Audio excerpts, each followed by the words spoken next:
Let's record this thing. First of all, an enormous thank you to Seth and Scott for filling in incredibly admirably, I may say, on that podcast. It was my brainchild. I'm very sad that I couldn't get it done. I hope to do it in the future, and I think it was just really, really great. You guys did such a good job. This is not intended to be the same thing. All I'm going to do is I'm going to go through what I think the rankings are, maybe a little bit of commentary about each team, and kind of leave it at that.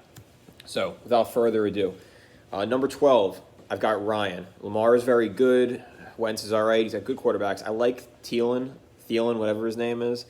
Evans seems to have gotten hurt with a soft tissue injury after the draft. Don't love much else about this team. I think Fournette is total trash. Your best hope is just like 20 touchdowns and like 700 yards, but we'll see. Next up, on number 11, I've got Matt's team.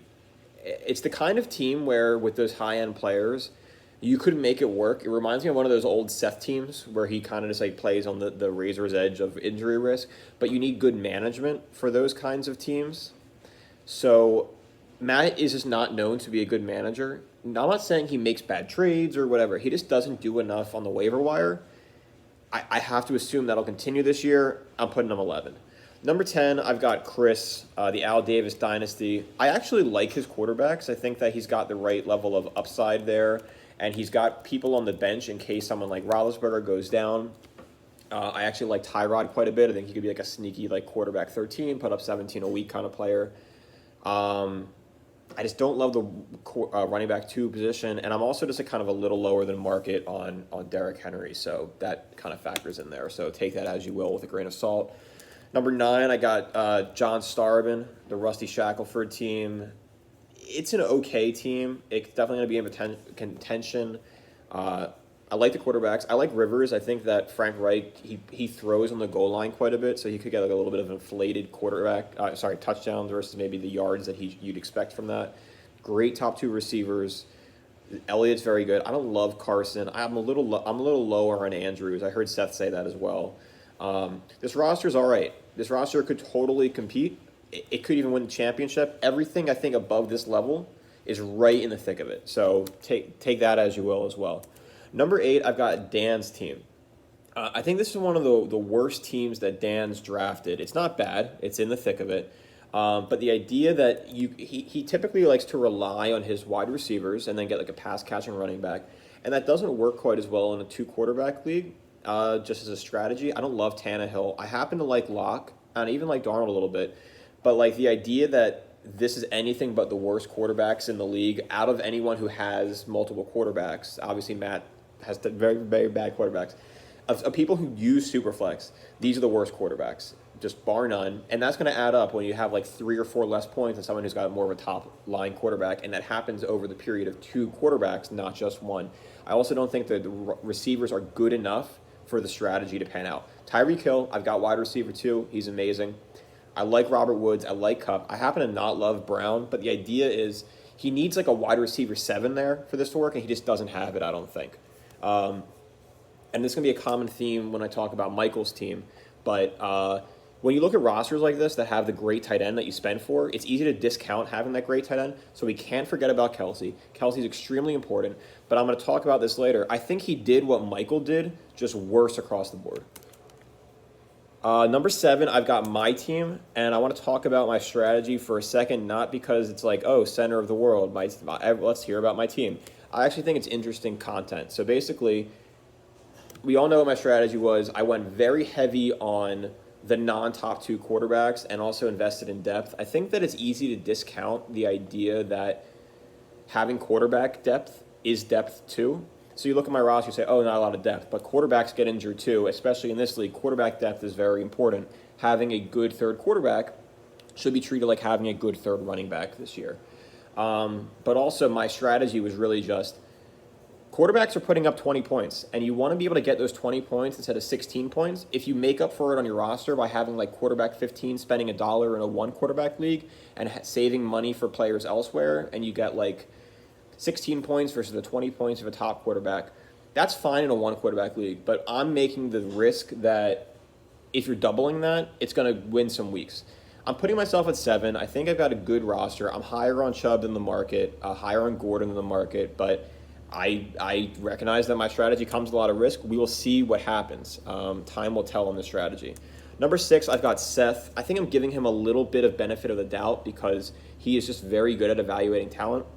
The fact that he has DK Metcalf means that DK Metcalf is going to be a wide receiver 1, and I have nothing to argue with about that. That's kind of how I'm evaluating this rank. The running backs are amazing. I love Josh Jacobs. I love Joe Mixon. I don't love Sanders, but if I'm calling Sanders his third running back, it's impossible to do better than that. These are the best running backs in the league, bar none. Don't love the quarterbacks, but I do like Baker to have some positive regression. I think Baker's a good player.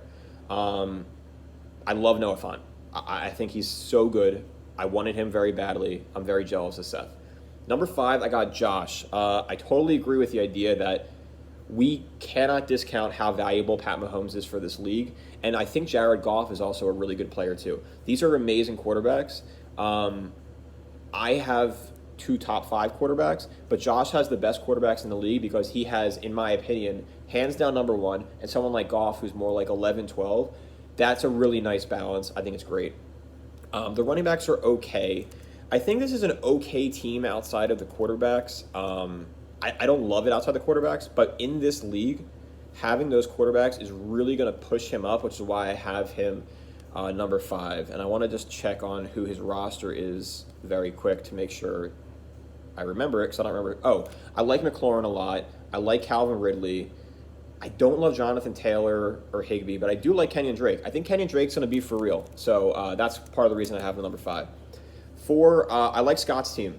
Scott, I think, did a really good job of getting Cam, who's got a lot of upside. It's got a good, this is a good on paper team that I would not be shocked if it is worse than how I have it. Because I actually don't love Austin Eckler. I think that he got a lot of his points last year from like Phillip Rivers dump-offs and late comebacks that maybe the defense is a little bit improved this year. Maybe the line's a little bit improved this year. You don't need dump-offs. I don't think he's that kind of RB1 player that you need. I don't like David Johnson either. But I think Dak is very good. He's got that top 6 or so quarterback. This is a good team. It looks great on paper. You can't put it anywhere lower than this, but I wouldn't be shocked if it is. Number 3, I've got Kyle. I don't think it's the best team, but it's obviously very good. So he's got the stack, the Buffalo stack. I am heavy on Buffalo this year. I think Buffalo is very good. I have Zach Moss on my roster, but I am a Devin Singletary guy. I think Devin Singletary is better than Zach Moss. I think he's better than the market's giving him credit for. I wanted him on my team. I also like Allen and Diggs. I think Buffalo's winning 10 games this year. This is a stack that he paid less than market for because people don't like Buffalo, but I think it'll pay off. Don't love T.Y. Hilton, but I think he did a really nice job here. I haven't even mentioned the fact that he has Adams and McCaffrey. That's why it's number 3. I'm talking about the other parts of the roster as to why I don't think it's as problematic as others might. Number 2, I've got John Weiss. John Weiss with his best draft ever. I think his quarterbacks are good enough. I think Tom Brady is going to have a good year this year. I think Odell Beckham is better than the market's giving him credit for. Deshaun's going to go off some weeks. But the thing is, he's got wide receiver depth. He's got those upside receivers that he can kind of plug and play and make it work. And the running backs are just amazing. The running backs are really good. They're not Seth level because he's got 2 very good ones, even if both are better than anyone Seth has. This is the second best running backs in the league. I think Kamara and Cook are going to be great. The backup running backs are good enough. He's got good depth. Usually John doesn't have depth. I also like TJ Hawkinson. He drafted him because he's Detroit, but I think he's a great player. These Iowa tight ends, there's something in the corner there. They're very good. Number 1, I've got Michael. As I said, Dan did what Michael did, just not as good. Michael did a really great job of a couple of really incredible values. I think Michael might have had the 3 best value picks of the draft. So let's talk about his high upside guys, his high dollar guys, and we'll talk about the value in a second. First of all, you cannot discount having those top 2 tight ends. It's easy to be a quarterback, receiver, running back. He's got George Kittle. George Kittle's going to produce. He paid for him. It was worth it. Probably our league undervalues tight ends. Hopkins and Julio, 2 top 5 receivers. I happen to be a person who thinks that wide receiver like 6 through 23 is just impossible to figure out. But there's this real cutoff after top 5, and he has 2 of them. Let's talk about the value. Breeze, Sutton, Gurley, absolutely phenomenal value. I don't understand how Breeze went for less than $15. It makes absolutely no sense to me. Cortland Sutton, I think he's going to be a really good player. I understand why he went for the value he did, but I think that this is an elite player who's going to be this year's kind of Kenny Galladay, of someone who gets drafted like he's wide receiver 20, and next year is like, oh, this is wide receiver 6, just like kind of hands down. Gurley for $13 was the steal of the draft. I don't know how it happened. I am upset that I didn't have money to make it higher. Gurley comes with a lot of risk. This is not a Peckin player. But $13 is absolutely absurd for a player of his caliber on that offense and with this little competition for carries. That was the best pick of the entire draft. Gardner Minshew, Teddy Bridgewater. He's got a hole at Superflex. That is for sure. But these are quarterbacks that one of them will probably be okay. One of them will probably be quarterback 20, and it'll be enough that the rest of the roster is very good, and it'll carry him. Don't love James Conner, but you can't argue with it as running back 1. He's not a running back 1, but he's a running back 2. This roster is very good. He took advantage of 3 incredible value picks while not only having those value picks, but getting top-of-the-line players at receiver that will transcend the rest of the pack at that position. I think this is a very good team, and I think it'll win.